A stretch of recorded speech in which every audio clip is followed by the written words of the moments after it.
नवी मुंबई व रायगड जिल्ह्यातील ताज्या बातम्या आणि घडामोडींसाठी सबस्क्राईब करा वादळवारा लाईव्ह चॅनल आणि दाबा बेल आयकॉन. अलिबाग तालुक्यात जबरी दरोड्याच्या घटनेनं एकच खळबळ माजली आहे.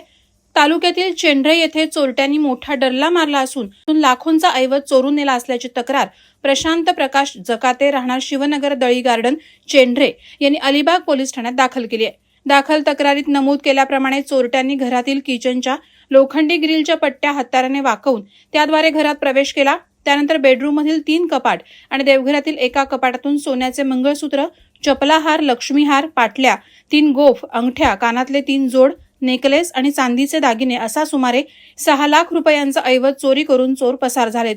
या घटनेमुळे परिसरात एकच दहशत निर्माण झाली आहे. याबाबत अधिक तपास अलिबाग पोलीस करत आहेत. वादळवारा लाईव्हसाठी अमोल कुमार जैन, अलिबाग. नवी मुंबई व रायगड जिल्ह्यातील ताज्या बातम्या आणि घडामोडींसाठी सबस्क्राईब करा वादळवारा लाईव्ह चॅनल आणि दाबा बेल आयकॉन.